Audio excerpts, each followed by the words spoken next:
Hi, I'm Laura Mize, pediatric speech-language pathologist, and welcome to Teach Me to Talk, the podcast. Today we're continuing our series with the 11 skills that all toddlers must master before words emerge.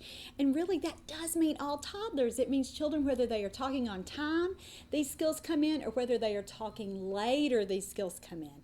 And as I've said, this is show number 8, or really show number 9 about this topic. But we are up to skill number 8. And if you are not sure what I'm talking about with the previous shows, I want to show you a great reference that you can use. And all the information that we'll be talking about today is from this book. It's called Let's Talk About Talking. It's a therapy manual I wrote a couple years ago, and it really outlines all, again, the prelinguistic, or what comes before. What are the things we have to hear before? And this book is just loaded with information. And I know you're going to love it, but I wanted to go ahead and tell you about it before we get started, so that as you're listening to the show and listening to the strategies, if you're thinking, boy, I wish I had more of this, this is where and how you can get it. And I also want to mention for therapists who are getting continuing education credit for this show, that every show that we do for video podcast now comes with a PDF. It's a great one-page summary of all the things that I'm going to talk about today. And sometimes I read just directly from this because it's the same information that I want to share with you. So if you're a therapist and if you need this continuing education credit, the show is always free to watch, but you can pay for your 1 hour credit for only $5. And your bonus is you get the written summary so that you can go back and look at that later, and also so that you can share that information with families that you're working with or other therapists that you're mentoring, and I know you're going to love it. So I wanted to be sure to recommend that at the very beginning of the show. All right, so let's pick back up with skill number 8. And today we're going to be talking about how important it is that a child learns how to vocalize intentionally. So what does that mean? That means that he is noisy, and he is noisy on purpose. He knows that by using his or her little voice that he can direct your attention to him. And so why is that important? It's because all of us, every single one of us, has to become noisy purposefully, where we again are directing our little voices or our big voices, and that we know that we alone control that. It's not something that just happens reflexively, like when newborns cry, or when newborns even learn to differentiate their vocalizations a little, when they begin to grunt, when they begin to moan, or something that's not a cry. They learn how to channel those little voices then. But a lot of times, and again, they learn because it begins as a reflexive, meaning out of their control or automatic. It begins like that, but it becomes more volitional as babies roll into their 4th month of life and their 6th month of life. And by the time children are about 12 months old, they are really knowing how to use their voices all the time. Even if they're not saying words yet, they're yelling. You can hear them, or they are expressing emotion with their voices. You can tell when they squeal how happy they are and how delighted they are. Or if they are, again, just needing a little attention, or if they're not really hurt, but something has just irritated them, they may as I said before, moan a little bit, or whimper, or do something that expresses, I'm hurt and I need some attention over here. And so this is what we're going to talk about today, is children who are not doing those things, or when they are vocalizing, it's still reflexive. It's still something that they're not truly realizing that they control, that they can make a difference with that. So that's what we're going to talk about today with all of these strategies with learning how to vocalize. And again, this is skill number 8. Let's just run back really quickly for those of you who have been taking this course sequentially, or maybe like me, you took some time off and we're getting back into this now. So let me just remind you of what these 11 skills are. And it is so important as therapists that we are able to really think about these skills and really own this information. And I've encouraged you to memorize this list, because it's something mentally that you can think about as you are assessing a child, or you can think about even before then, even if a friend of yours is coming to you and saying, gosh, I'm really worried about my baby. And we always go into how old is he? How many words does he say? But honestly, this is the list of skills that we should be reviewing. This is the kind of information, and we should just start at the beginning. And I've shared on this show before that this is what I do now, even in conversations with, say, family members who are coming to me and saying, I was just at this Christmas thing, and I'm worried about this baby who's 14 or 15 months old, and that's what I do. Is I start and I say, well, let's talk about her. Does she, number one, respond to events in the environment? So is she interactive with objects? Does she notice when a toy has lights and sounds? Does she look at that when she hears a noise? Does she turn to try to localize that sound and figure out where that sound is coming from? And so that's skill number one. Skill number two is so important. It's response to other people. So when you try to talk to a child, do they look back at you? Do they make eye contact with you? Do they seem to avoid you, or are they in their own little world? That's a child who's not developmentally ready to communicate yet, because they don't understand the value in that back and forth communication circle. And that leads us to that next skill, prelinguistic skill number three, which is begins turn taking. Not only do they know that another person's there and they like that, and they're seeking that person out, not just for what that person can do for them, but for what they can give back. So they begin that turn taking process. And again, this doesn't start with words. This begins with gestures. This begins with looking at the same thing, which kind of rolls into skill number five, which is shifts and shares attention. And we skip skill number four, which was develops a longer attention span. So as children learn how to be interactive with objects and people, then they are beginning to turn take with those things. And remember, this is non-verbally. This could be a look.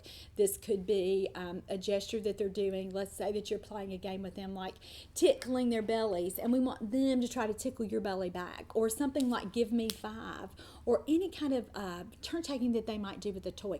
You build the tower of blocks and they knock the blocks over. Your turn was building and their turn is knocking it over. And so again, we'll start to see a lot of these things, and when we don't see these things, we're super, super concerned. And so as a speech language pathologist or another kind of early intervention professional, or as a parent who has a child who's not yet talking, these are the things that we need to talk about, and these are the things that we need to look for and help a child learn and master well before we start thinking about what words is he saying. So that's why we're talking about all these things. We were up to skill number five, which we were talking about joint attention, which means that the child and you are both looking at and attending to and conversing, even if you were the only one doing the talking, about the same thing. So if I had a child here and I said, look, it's my pen, let's write, we would want him to look at the pen and to want to write with the pen and to watch me do that. And he'll probably want to turn with the pen, but even when he takes it and it's his turn, we want him still including me in that little exchange there, so that we're really sharing that event and sharing that activity that we are doing together. Number six is really important, and I've already alluded to that. It's developmentally appropriate play. So does the child play with a variety of toys appropriately? So not that he's just stuck on one thing and he doesn't care about any other toy that he might see, or not that he just doesn't really play with toys. And a lot of parents mistakenly think that their child just doesn't like toys, when really it's that they don't understand how to play. And that always lets us know there's either something going on motorically, they cannot coordinate their little body movements, or cognitively, they don't really understand how the toy works. They don't know what to do with the toy. Socially, they may not have paid enough attention to another person modeling that play with the toy, so they didn't learn from you because, again, they were doing their own thing or avoiding contact with other people, and so they don't acquire those play skills. And so there's so many reasons that may not be coming in. And so go back and listen to that show or watch that show 2 shows back, so it would be, or 3 shows back, so 390 it is. I think it is, show number 390. Go back and listen to that or watch that if you are a parent or a therapist and need some more information about how play really sets the stage for language and how it's really a foundational piece and a foundational skill that we want to see children acquire so that they can go on and learn how to talk and learn how to communicate. Skill number 7 was in our last show, number 392, and it was about receptive language. And what an important piece of information for parents to really, really understand. Before a child begins to use words, he or she has to know what those words mean. They can't just hear the blah blah, can't just hear you say cup, and not know that it means this object that we drink from every day. They've got to really understand that what that word means, that referent, or that word references or refers to this cup. They've got to really understand that and link that meaning before they can begin to say cup. Now, there are some children who will use words and they're not meaningful yet, and when they echo long strings of those words, we call that echolalia. So there are some children who do imitate without understanding, and there are some children, again, all toddlers in the process of learning how to talk, all young children will imitate things that they don't understand. However, in order for language to be meaningful, they do have to understand, this is a cup, this is what I say when I want a drink, this is what I say when I'm thirsty, this is what I say when I've dropped my sippy cup under the front seat and I'm in the car seat in the back and it's rolled under, and my mom's saying to me, what's wrong, why are you upset, what happened? And a child says cup. Oh my goodness, you know then the problem, and you can reach your hand back there, get that cup, and give it back to your child so that they are now happy because they've had their needs met. So kids, again, that doesn't begin with them learning how to say cup. It begins with them understanding that what the word cup is. And so that's skill number 7. So now today we're all the way up to skill number 8, which again is vocalizes purposefully. And again, it's so important that we help kids realize that their little voices are under their own control. And so if you have a child who is yelling for you, or who is trying to get your attention with his or her voice, or who is doing some babbling back and forth with you, or even babbling in a solitary kind of way, they babble excuse me, in the mornings when they wake up in their bed, or you hear them when you're in the car, you're driving, you hear them back there, or you just hear them other times during the day when they're just all by themselves and it's not communicative but they're making noise. That's practice, and that is perfect. Kids have to be noisy before they talk. And so we're really not discussing those children today. Those children understand, yeah, I can use my own voice. Yeah, this is cool. Listen to me. Or da da da da da, whatever they're saying, whatever they're babbling.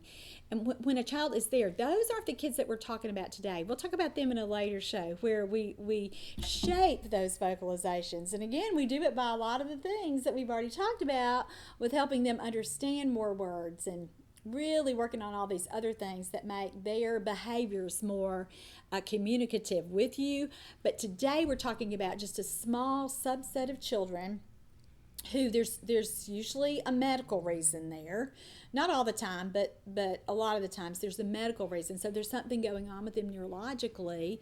There's a brain difference. They may or may not have a diagnosis yet. And again, it may be a medical diagnosis, or it could be strictly a speech-language diagnosis like apraxia, where there's no visible sign that something is different, like there are no muscle tone changes, so you can't look at them and see that their little cheeks have lower muscle tone, or maybe their little tongues have lower muscle tone so that they have an open mouth posture, and you see that their tongue is held forward a lot. Apraxia, there's really no obvious physical indication, but it's a neurological origin. They can't plan and execute the movements that they plan the movements that they are sending, so that they have to learn how to do that so that they can produce the words that they are generating in their little brains. And actually, I said that wrong. Generation is there with apraxia and planning, but the execution is actually dysarthria. And when we see kids with dysarthria, they have muscle tone differences, which means that, like I talked about before, they do have that lower muscle tone. So there is an obvious evidence. You can see that they are have those muscle tone differences, and that's usually not just limited to a child's mouth.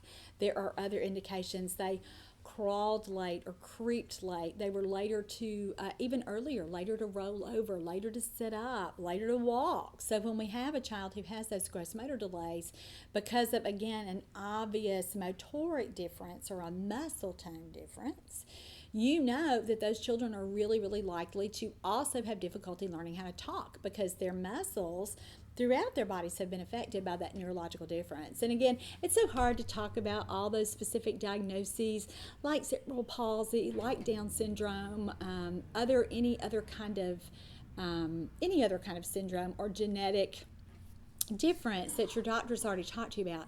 Certainly those things also mean that a child will be a later talker. And sometimes that information is not given to parents clearly enough. Doctors will spend a lot of time talking about walking and and that may be more evident, but then a parent might know that a child is 3 or 4 and he's still not walking. And again, there's been a lot of medical intervention. They are regularly seeing physical therapists. They're regularly talking about these things. But I have met children who, again, have pretty significant issues that people haven't clearly explained that to parents, that when there's something going on physically, very likely a child will have some difficulty learning how to talk to.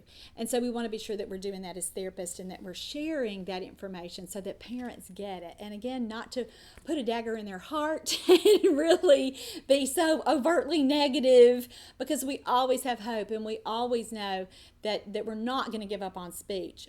But parents have to understand that this may be a long-term goal. So that's what we're talking about today for those kids who are in that subset of children who aren't vocalizing and who aren't really, really making noise. And you know, I always say this on the show, and every time I write a therapy manual, I get better at everything that I'm writing about because it's practice for me, and it makes me really, really think about what it is that I'm doing, and it makes me so much more purposeful and so much more intentional and again more analytical, where I'm going back and I'm looking at what do I really do, or what am I writing that I don't really do? What is it that I've sort of glossed over?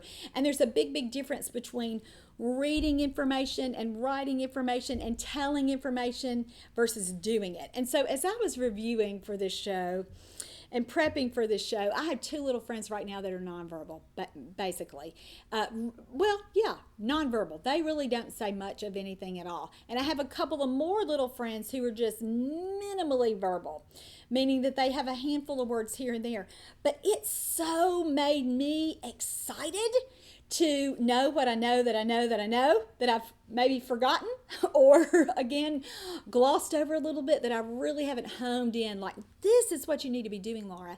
This is the strategy you need to use. Next time this child comes into your office, you're not going to do anything else. You're going to focus on this. And so this show really, really helped me with that. And I hope it does for you too. So as you're listening, if you're a therapist, write down the names of your little friends that you think, oh, that's a good idea for Dylan. That's a really good idea here for Betsy. That's going to be a really good idea today for my little friend Logan. And so keep a little note like that, so that you keep yourself on track. As a parent, you only have one child that you're primarily concerned with, and that's the child that you gave birth to or who you are just taking care of with all that you have. And so be sure that you're taking some notes and writing down some ideas, because that's what we should be doing. And again, if we are not intentional, even though we know this stuff, and like me, if I know this well enough to write about it and to teach a show about it, but then don't do it, what good is it? So be sure that you are giving yourself some reminders and getting excited about it and saying, hey, I'm doing this. This is an idea I'm going to do today. This is a change that I'm going to make the next time I see this child. And so be sure that you are being intentional enough about that. All right, so let's talk about now one other really important point before we get to strategies.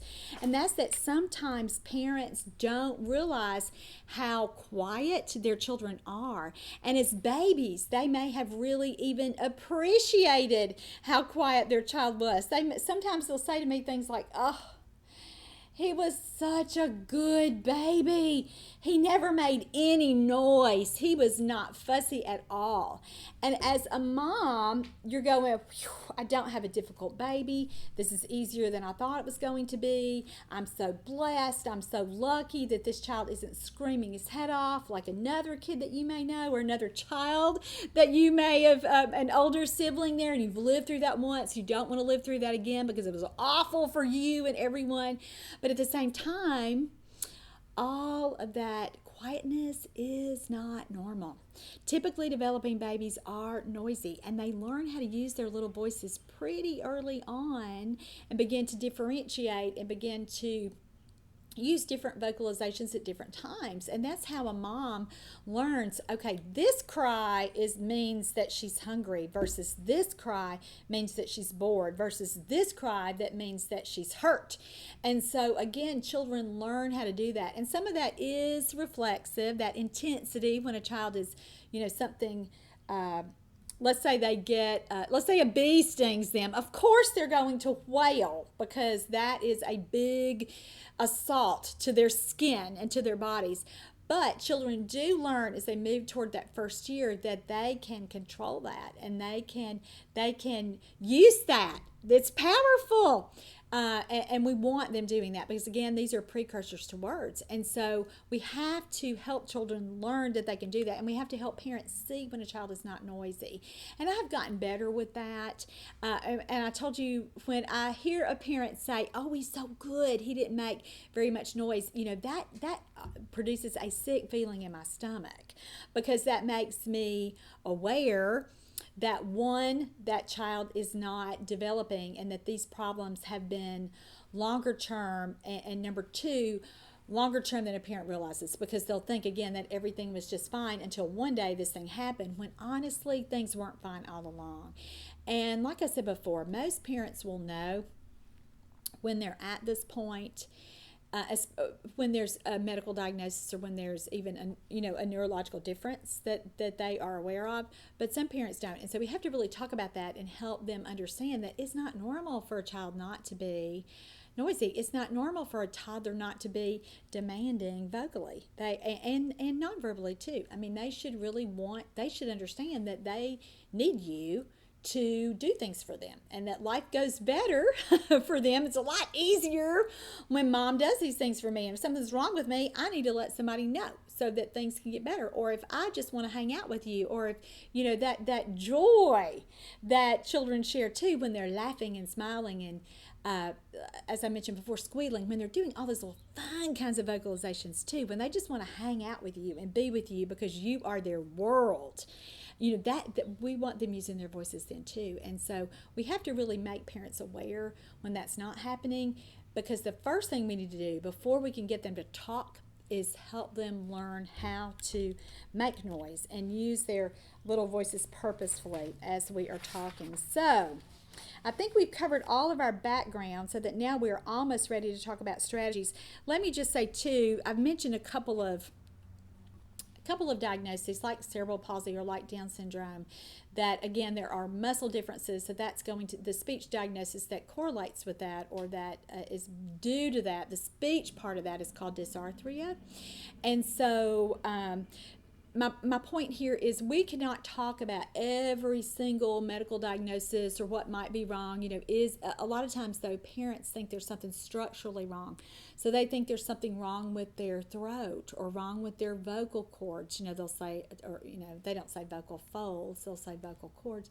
And so parents will again think there's something wrong with the child's mouth, when a lot of times, you have to really walk through that process and talk with them and give very basic explanations as a speech language pathologist about how the whole process of talking, how all of that begins. And I usually start with talking about, it's not just right here. We actually have to breathe that air in, or the process of respiration, and we have to push that air up. And so when kids have little core muscles that are not strong because of their muscle tone differences, and they're not coordinated, or whatever word you want to use there, when there is low muscle tone, that they may not have enough air to push that up. When there's high muscle tone, that it's not coordinated, and so they push it up, and again they they phonate or they make noise at the level of their vocal cords, and then it's pushed out, with resonance and with articulation. And again, if you're a parent, you don't turn off the video. The whole the whole podcast isn't going to be about this. I'm just using this example for speech pathologists with how we talk about this. With again, parents think it's just their mouth, and they don't understand all of this. And actually, I was just talking to my daughter this morning, who's in grad school and who's taking her comps right now, and she was giving a basic description of what she's going to write to describe the normal processes of communicating. And she really started with the acoustic nerve, with children have to hear that signal, and that has to go to their brain. And I thought, Macy, you are so smart to remind your mama here who's worked for a long time that's how we really, really, really need to start that, with that whole explanation. And again, we all know that children who are hearing impaired are certainly going to have a difficult time learning how to talk, because that incoming signal, they can't hear it, or they have hearing loss, so that it's not as prevalent. And sometimes that happens too, because of ear infections. And so talking with the parent about how it's supposed to be normally, what's that normal process, and then you can point out what's gone wrong. And again, you don't have to be technical about it. You don't have to go into that whole subset review, respiration, phonation, resonance, you don't have to do all that, but you do need to talk to parents in a way that they understand that, if they're thinking the problem is here and it's really a neurological problem, or sometimes therapists will do things where they're, again, looking for a medical explanation, but we're not really addressing the neurological difference. And so, or the learning difference that's resulted from even a neurological difference that we haven't verified. We don't have MRIs and CAT scans in our SLP offices or at school or on a home visit if you're doing early intervention. But you do know basically, maybe potentially, there's a brain difference here. And so sometimes we don't talk to parents about that enough, and they really need that explanation, because otherwise they just make it up on their own when they could just be completely wrong. And so you need to talk to parents about that really, really basic explanation of all the physical and neurological processes involved in helping a child learn to speak. And so talk to parents about that. And again, adjust it for your audience here. Back before we moved to Central Kentucky and had our big life change, I treated lots of children of physicians and therapists. And, you can really talk more about that and be as technical as you want to be.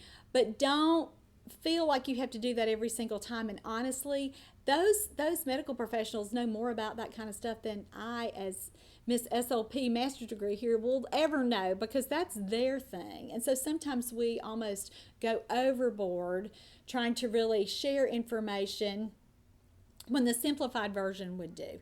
And so be sure that you're adjusting that. You certainly aren't going to want to bore a parent to death if they truly don't care, but parents do need some kind of basic explanation of what's gone wrong, primarily so they don't invent a reason that's not there, or so they are not targeting the wrong thing or thinking it's the wrong thing, when there's another explanation would be closer to the truth. All right, so now that we've talked about the background, about how important it is to help a child learn how to vocalize purposefully, and what could have potentially gone wrong, and why it's important, because it is a prerequisite. Nobody talks meaningfully without knowing how to make noise. Let's move on and talk about the most important part of this, which is what you will do to help a toddler learn how to vocalize purposefully. And as I say over and over and over again in the therapy manual that we referred to, Let's Talk About Talking, and every time, if you've listened to this show, you've heard me say this over and over, but it's so important. Before we change a child, we have to change ourselves. So we have to look at what we do, what we're doing, and the differences that we can make just by adjusting the strategies that we use. And if you're a parent, you may be thinking, I don't use this strategy. I don't know what she's talking about. Yes, you do. Your strategy might be to just talk to a child. Your strategy might be taking to the doctor and say, what's wrong? I don't understand why he's not talking. And so again, there are all these things that we do. And so if you're a parent, don't think about this as more technical than it needs to be. These are very common sense, practical things that you as a mom or dad can start to do today that will make a difference in helping your child learn how to vocalize. And it's important if you try a strategy and it doesn't work. Usually there's just as much reason for why the strategy didn't work, and that gives you a lot of information too. Sometimes it's that you need to try harder. You need to increase your frequency, meaning how often you do it, or you need to increase your perseverance. You're just going to keep going and keep going and keep going and keep going and keep trying that. And sometimes it is that you need to tweak something about how you're doing something that makes it a little easier for that child to begin to acquire that skill. And vocalizing is the same way. So as you're listening to the show, especially for parents, know that what you're doing really, really, really matters. And so sometimes it's not that you're going to get 10 new ideas that you've never even thought about. It's going to be that you tweak something that you're already doing. And that's really important for therapists to think about too. And when we go into parents, especially in our home programs, in our state early intervention programs, and we're in a family's home, and we're thinking that we just have to, we could go either way with this. We could either make things so complicated that there's no way that a parent can do it. And again, usually that's because we're caught up in ourselves a little bit and how smart we are and how much blah, blah, blah. We can either go that way and make it so complicated that parents, after you leave, they say, what in the world was she talking about? That lady is out there. I don't know. I don't understand a word that lady said. Or we can make it so simple that we are parents who are just, they are so thirsty for information and they want to hear from you and they want you to tell them things to do that they haven't tried before. When really it's kind of in the middle there. We need to take where a parent already is, what they're already doing, and start there and help them learn how to move forward. And we're still teaching new things. I mean, oh my goodness, we better be teaching new things as therapists.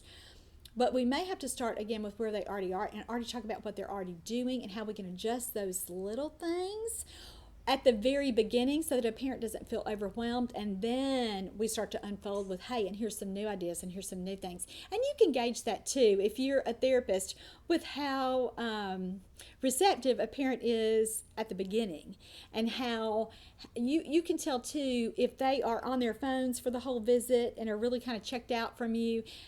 Their attitude probably is, here's my kid fixing.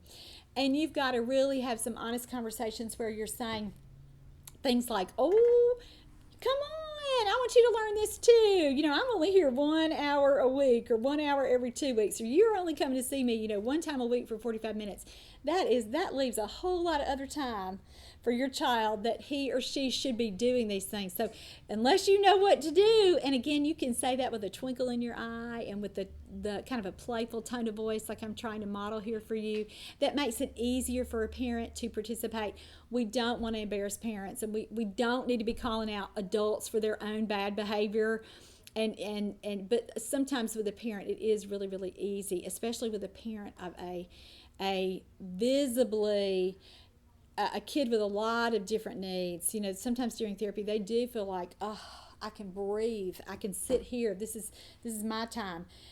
When, again, I get that and I understand that. But at the same time, I say to parents, this therapy is just as much for you as it is your child. And honestly, right here at the beginning, I may be teaching you a lot more stuff than I'm ever going to be able to teach her right now, because she's 2. But you're a grown-up and you're a mom. And so I want to use our time in therapy right now for you so that I can make sure that we get all this going at home for you right now. And as you get better at this, and as I know your child more, we're going to change more things about him or more things about her. But right now, our hard work is making sure that you know what you can do at home. And I have found that works, oh gosh, with every kind of parent. I mean, whether they are, have more initials and degrees after their name than I could ever hope to have, or whether they, dropped out of high school in the 10th grade because they whatever happened. And so be sure that you are, again, giving parents this information and talking about it at that just right level. And we call that with a kid, we call that meet them where they are, but we do it with parents too. We have to meet parents where they are too, so that we can really, really understand where they are with understanding their own understanding of what's happening with their own child, and then help move them forward too. And sometimes we really need to say things like, this is super important, and I'm going to need you to do this a lot at home before we ever going to be able to see any progress. And that really sets the stage too for parental participation up front. And at teachmetotalk.com, every day I get emails from therapists who say, how can I help a parent buy into therapy? What can I do to increase participation for all the kids on my caseload? And that's the number one thing you can do, is really meet a parent where they are, figure out where they are, first of all, meet them there, and then adjust how you communicate with them, and the homework or the things that you teach them. Really figure out how that's going to work best, and that's how you get them to buy into therapy, is you make them excited about what they're already doing that's right, and then you tweak it and you start from there. You teach them new things. Oh my goodness, we have to teach them new things, but we start with where they are, because they are in the best position to help their child, not you. And that's something I say to parents a lot too, is, nobody is ever going to love your baby like you do. You're his mama. God gave him to you. And so, you start there with talking with a parent about that, and how they are in the very best position, not just because of the proximity, they're with their kid more than anybody else, but because of that emotional connection and that bond that they already have. So that's what you do. You might have to spend a lot of time talking to a parent about that at the very beginning. That may be something that you talk about. It may be that a parent can't even hear that yet, that you've got to sprinkle that message throughout your first several visits with them so that they understand it. And again, you got to meet a parent where they are so they can move forward. All right, enough about that. So what are the strategies? What are the real practical, functional, meaning something that's going to make a difference in that everyday life of that child and that family? What are some things you can do? And so we're going to talk about 5 strategies to help a child learn how to vocalize consistently. And number 1 is get noisy yourself. And so you may be thinking that I mean talk more. Nope, that's not what I mean. If it were going to be enough for a child just to hear another person talk and then begin to talk, that would have happened already. That child has heard language, unless, of course, there are situations with extreme neglect, or something like a child who's been institutionalized in a facility. It's not very good. I'm going to be real honest here, though, and kind of put on a hat that I wear all the time. I think we have an epidemic, especially in our country, in the United States and in all developed countries, with technology addiction with parents, so that children really are emotionally neglected. And so mom spends all day doing this, or every free minute she's back in her phone or back on her tablet, or dad, or, and it used to be that it was that way with television, that, families kept TV on all day long every day.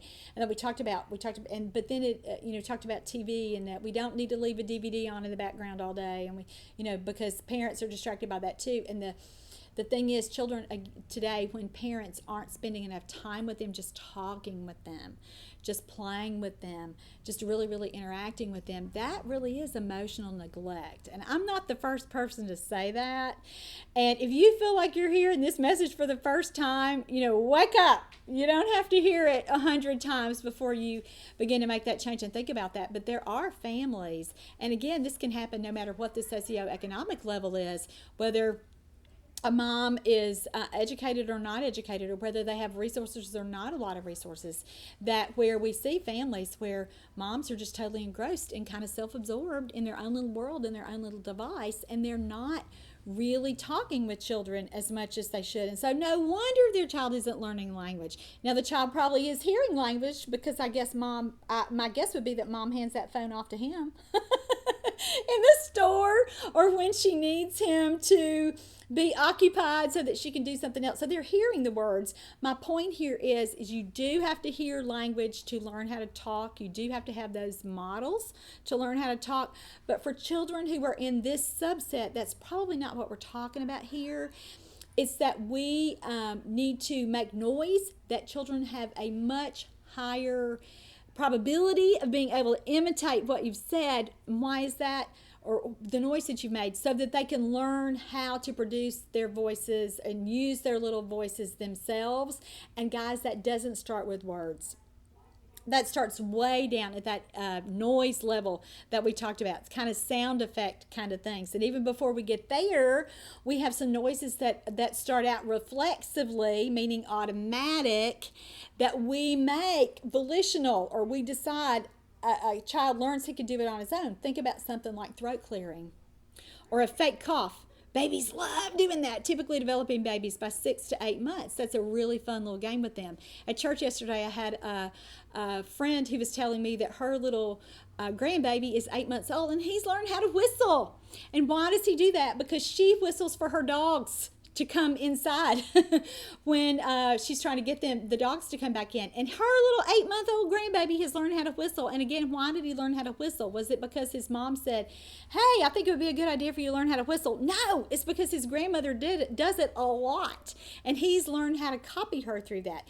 And so I'm not saying that we're going to make whistling a goal for a nonverbal child. I'm just saying those kinds of sounds come first. So fake coughing, fake sneezing, any kind of noise that we're going to make like that. Instead of talking, we're going to model a lot of that. Now and I'm going to give you some more examples in a minute, but let me just say for we chatty patty speech language pathologists, who we are all about words, we are all about talking. Oh boy, Teach Me to Talk loves to talk. It's something that family member of mine said to me over the holidays about one of my children, and I thought that was hysterical. And he does like to talk, and I'm proud of that.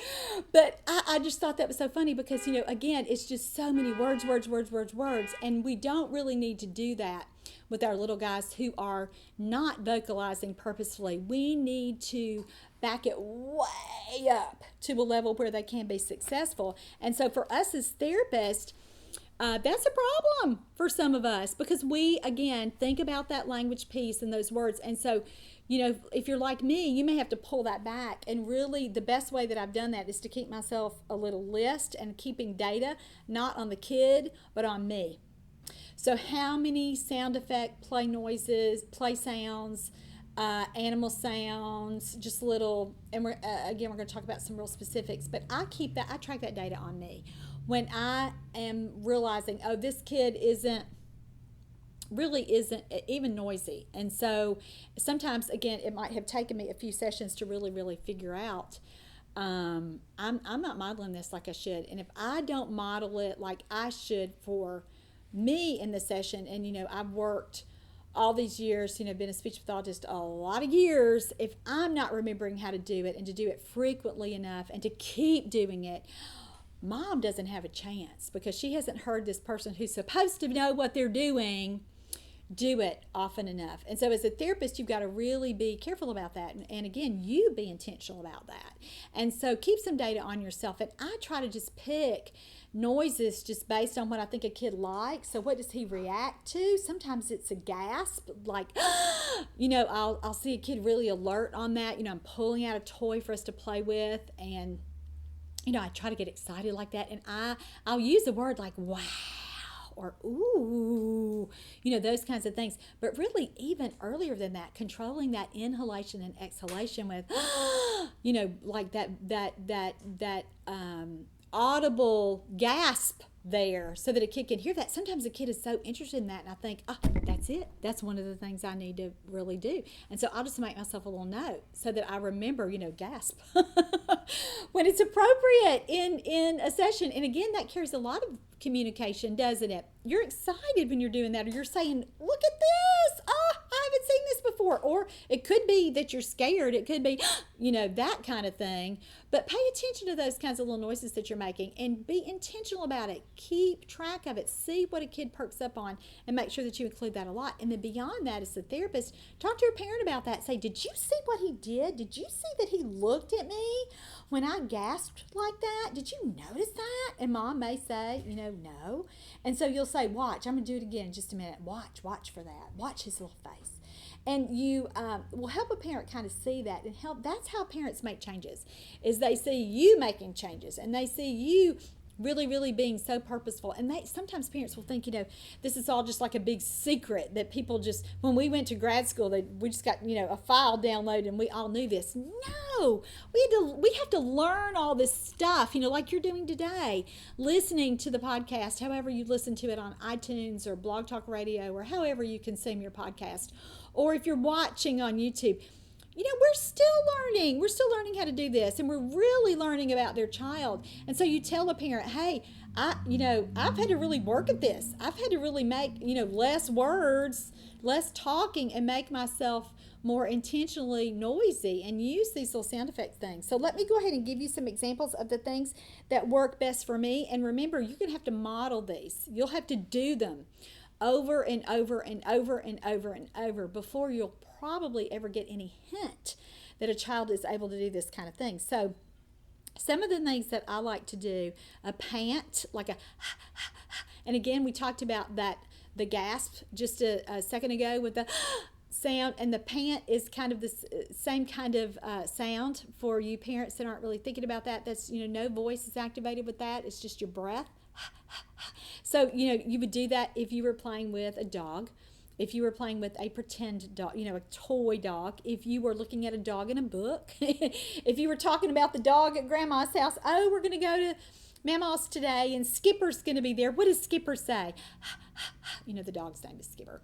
That kind of thing. And so panting is a good one because, again, if a child can breathe and control his or her breath, there's potential for him to be able to do that sound. So that's one I start with a lot. Another one that kids will do a lot is kind of a growl, like a or even if it might be more vowel-like an ah or ooh or something. Just listen for what you think that a kid could do. And again, if they're not talking or babbling, how do you listen for it? It's just in those reflexive sounds that they make. So do they make something that's like a grunt, like do that. Model that sound for them. And we'll talk about that a little bit with reciprocal imitation in just a minute. But that's certainly something that you can do and listen for. Those are the things that work great for me. And then throughout the day, be sure that you are using more kinds of noise, more kinds of sound effect kinds of things, and a variety. And try to pair those with activities. Why? So that you remember to do it, first of all. And so that a child, again, gets enough practice hearing it so that it's not new all the time. And when there's enough repetition there's more, it's more likely that a child will try to imitate that. So think about some things that you can do, like loudly slurping your drink and pretending like... Those kinds of things are so fun for toddlers. And so you talk to your parent about that. And you say, you model it. So in the session, I don't know if you have let children have sippy cups in a session, but I do because I'm usually feeding them and we're using snacks to communicate. And, I don't do a lot of feeding therapy, but I want to see how all that musculature works. I want to see how coordinated they are when they chew and when they swallow, just for my information with how physiologically things are working. And kids like to eat, and that's one of the most functional things that a parent will say is, oh, I would love to know when she's hungry. I would love it if she could tell me when she's hungry. I would love it if she could, when we walk into the kitchen, instead of just pointing or throwing herself on the floor, having a fit when I don't know what she wants, I would love it if she could tell me what she wants. So super way to target functional communication. And I like using snacks with kids because, again, I think that they're so motivated to want to do it. And so you talk to a parent about that. You say, every time you're going to have a snack or every time you're eating, I want you to really make a lot of little sounds associated, little play sounds associated with eating. So when you give them the cookie, you're going to go... or or some sound, and listen to yourself. You may already have some sounds that you already say. If you're a therapist, I know you do, but as a parent, you may have already come up with something. You may even, it may be more word like. You may say something like good, but it's that part of that when you say that, when you're being real fun and real animated, that the child might begin to imitate and really expect you to do it. And so think about those kinds of things where you are loudly slurping or where you are pretending to eat, those kinds of things. I want you to be sure that you're incorporating that into mealtime and snack time with the child. All right, so other things that you can do.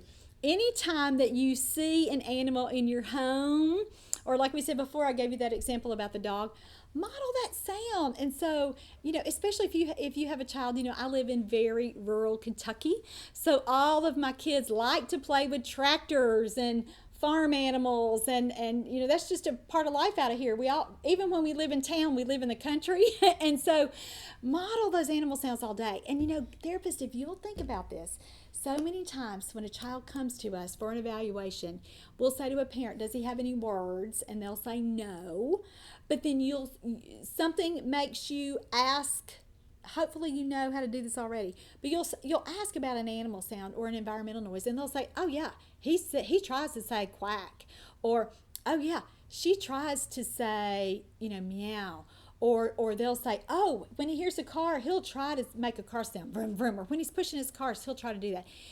Why? Because those sounds are novel and those sounds are easier. And so that's why kids want to do it. And those sounds always come first. And so if you have taken my course, Steps to Building Verbal Imitation in Toddlers, or heard a podcast where I'm talking about the chart that tells us how words develop and how we get to words and phrases, the steps along the way really emphasize these play sounds. So we've got to do that, particularly when a child is nonverbal. So we've got to really get in there, and like I mentioned before, things like clearing your throat, a fake sneeze, shoo! It's more fun if you put something on your head when you do that. I use toys on my head all the time. If we're playing potato heads, I'll put that potato head hat on my head and sneeze it off, or anything like that. So be sure that you're looking at that and how you can keep those sounds going throughout the day. Anytime you're going to hear a toy make a sound, or if your microwave says, beep, beep, beep, beep, beep, that's what you should be saying when the microwave is finished. You should make that sound too. So really amp up those sounds, make those more important, make those more frequent, and do that. So I call that getting noisy. So there's some great ideas for that, and let's talk about talking. If you need more specific instructions, get that. The second thing that we want to do is imitate a toddler's sounds, and I already mentioned this with reciprocal. Okay. All right, now I'm back. We're going to pick up talking about reciprocal imitation. I actually had someone come into our office, and actually it's that grandmother that I just gave the example of, that her grandbaby's just been whistling. So I don't remember exactly where I was, but we are going to pick this back up with the second big strategy that we want to do to help minimally or non-verbal children become noisy is reciprocal imitation. And that is just a really fancy way of saying whatever the child vocalizes, you do back to him. So that means if he clears his throat or sneezes or squeals, you do it back. You do that back so that he can hear, oh, she just made the same sound I made. Now, will the child be able to put it into that kind of complex thinking? No, but he will, if you do it often enough, start to pay attention that you are doing the same sound he's doing, and to hopefully start that nice turn taking that we talked about before, where he does it, you do it. He does it, you do it. He does it, you do it. And so that's a really, really great way of getting children to begin to engage in that turn taking. And then a lot of times with children, you imitate them, and then guess what? They begin to imitate you.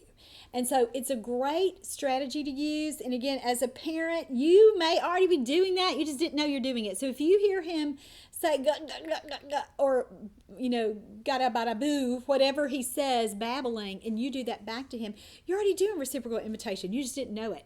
And as a therapist, that's how we need to describe that to parents, that we talk about the value in that, and then we get kids doing it. Now, here's an important point of reciprocal imitation. They have to be able to see you to know that you are doing it with them. So if you are just, if he is here playing with his blocks and making some sounds, let's say he makes a little raspberry or a little car sound as he's trying to play. So he's doing, and then you do it from across the room, but he doesn't know that you've done it. There's no value in that. So you've got to do it where he is eye to eye and face to face with you. So if you heard him, if he's down here and he is playing with a little car, or you see him even just taking a block and doing that, you get down there right in his little face so that he can, and he makes his little car noise, whatever he does. You do it back to him, but you want him to see you doing it, and you want to act excited about that, and you want to make that a really, really big deal. So that was strategy number 2, reciprocal imitation. Strategy number 3 to help a child learn how to vocalize is move. Movement is a fantastic way to get kids' bodies regulated, meaning pulled together enough for them to be able to vocalize on purpose. And so usually with movement, again, this is listed right on that PDF summary that I was talking about. Usually with kids who are very, very, very quiet, that you hear hardly anything, this is your best strategy. So any kind of physical movement can work, but you're going to aim for 10 to 15 minutes of continuous movement. So again, I think about getting their little bodies revved up enough to vocalize, or sometimes it's calmed down enough to vocalize.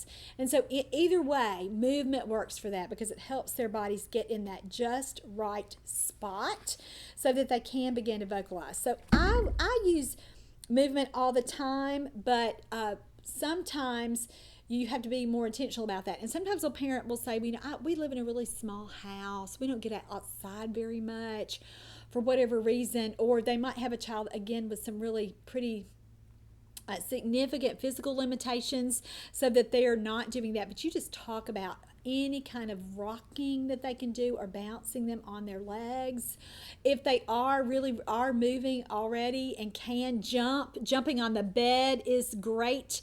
I don't have a lot of big fancy equipment here in our new clinic, but I do have a blow up bouncy house that I use a lot with kids who are really, really quiet, because that jumping and just rolling around on that, and who doesn't like a bouncy house, right? Just moving around like that really will help a child get to be more verbal, because again, he's more active. And so sometimes if a child doesn't respond, I think, he's just not satiated enough yet. He hasn't had enough movement for that to make a big difference. So we run and we run and we run and we run. And again, it might be something a little less space. If you have less space, you may not be able to do that very much. But even in a room, you can't see this entire lobby here of our clinic, but even just running from wall to wall and wall, back and forth and back and forth and back and forth. So a game like chase or something like that will really, really help a child begin to do that. The next thing you can do in addition to moving is, change your space. And so sometimes children, when they're moved to a new location, they're going to be completely different than they were. And a lot of times parents think about that, as clamming up and shutting down. But I've found that if you take a toddler to a larger space and you get rowdy and you get rambunctious, they are too. So something like a gym or a park that they've not been to before, even something like an empty garage where you can just bounce a ball and you can just, where it's maybe a little echoey. The therapy room that we use is pretty large, and I've just noticed with the acoustics in our new place here, it's pretty easy to get almost an echo going because that sound is amplified. So do that. And again, while you're doing this, don't talk more. You've got to go back to strategy number 1 and just be really noisy. So you're going to, when you're running, you may use a word like go, go, go, go, go, go, go, go, go. But if you think about that, really, you're being pretty fun when you're doing that. And again, it is a word. We do want them to say that, but you're making that more repetitious, and it does sound more like that play kind of sound or an environmental sound than it would a real word. So that's what you want to do there, is just fewer words and more sounds. And so even things like, wee, wee, wee, as you're swinging, those kinds of things, or as you're playing with a balloon, don't worry about saying, oh, watch mommy as I hit the red balloon up all the way to the ceiling. Think about things like, woo and ah and ooh, those kinds of sounds as you're playing. That's what you want to do so that you can really get a child vocalizing with you. And again, it does not matter. You might be thinking, these aren't words. This isn't real speech therapy.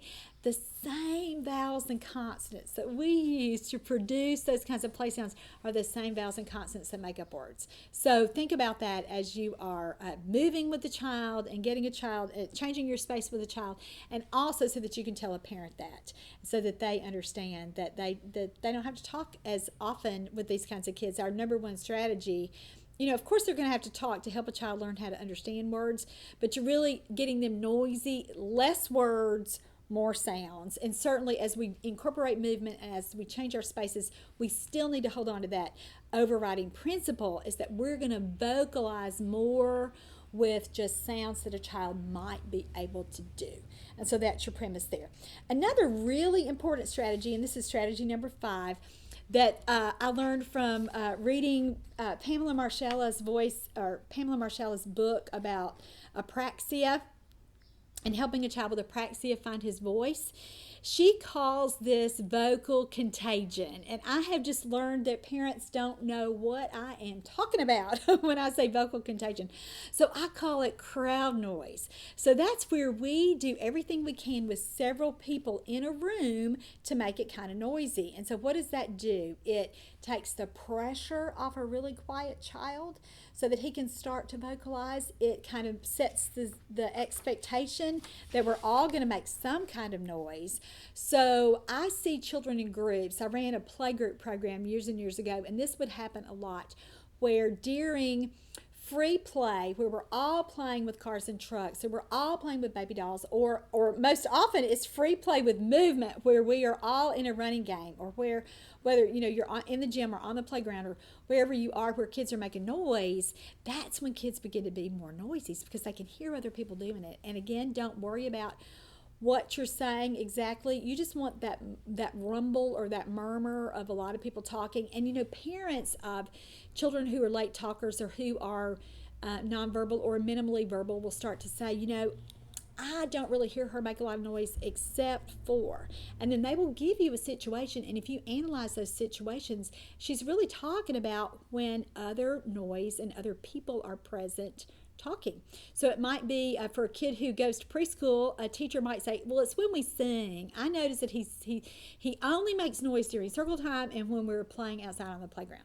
And so crowd noise and movement are the what's been going on to really facilitate a quiet child who's been, again, doesn't make very many sounds. That's when they start to do it. So how I do it in therapy, if I'm at a home visit, is talk to parents about, okay, we're going to have the other kids here or their neighborhood kid. If they don't have any other kids, it's just, mom and dad and me, or just me and mom and the child, and we'll just play. And so I'll say to mom, now look, you don't worry about me talking over you or you talking over me. We're just going to all play, and we're going to make as much noise as we can during this. So it's a super technique. You've got to stick with it a little while. It's probably not going to happen in the first minute or two, and you actually might have to do this over several sessions. And I wouldn't take a whole hour to do this, but I would maybe do it 15 or 20 minutes or I might do it through the whole hour where we're playing, but we're changing our materials. We're not just having, we're not just going to sit down and do this,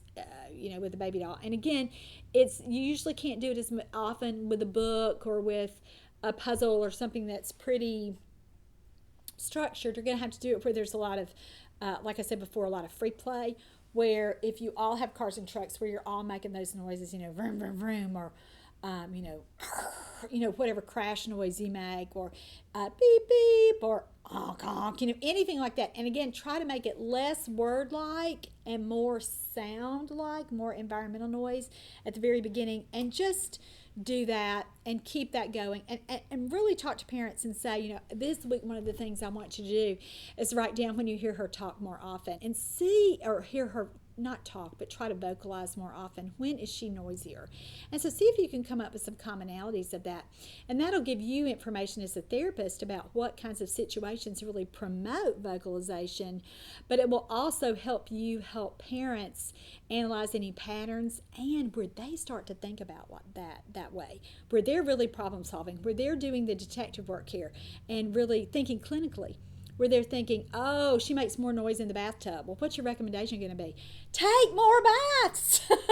So think about that. Think about how you can work into situations that a child is naturally more vocal. And again, I took a whole lot of time in this show to talk about how important purposeful vocalization is, and intentional vocalization, and how identifying what a child can already do, the sounds he or she can already make, and how we can make those purposeful. And a lot of times it's just really increasing the frequency. And guys, I'm going to tell you as a therapist, so many times it's just that you become aware of this, and that you talk to a parent about this. And this, again, is just for a small subset of the children that we see on our caseloads. Thankfully, most of the children that we work with are already vocalizing. They can make some noise. But for the children who aren't, these are the strategies we would use. We're going to get noisy ourselves. We're going to imitate any sound that they're making. We're going to move with them to get their little bodies regulated so they're more likely to vocalize. We're going to change our space because children sometimes do different things. And if they can hear some different acoustic feedback, where they can hear their own little voices. Oh, one thing I forgot to mention, any toy that will amplify sound is usually a good idea. And I even have a prop and I forgot it. But something like a cheap toy microphone or any of those great, cool electronic toys right now that will, a child produces a sound and the toy will imitate that sound. Those are some good choices that some of the families that I'm seeing, especially one family right now, is getting a lot of good results. Even something like a bucket or a paper towel roll that highlights that a child is making noise and then changes that. So you can just lean into a bucket, ah, or ooh, or something a kid can already say, a syllable like da, da, da, da, da. Make it fun. Make it play-like. You're not going to say, here's the reciprocal imitation portion of our therapy session today. It is your turn to make a noise so that I can imitate you. That doesn't work. That's silly.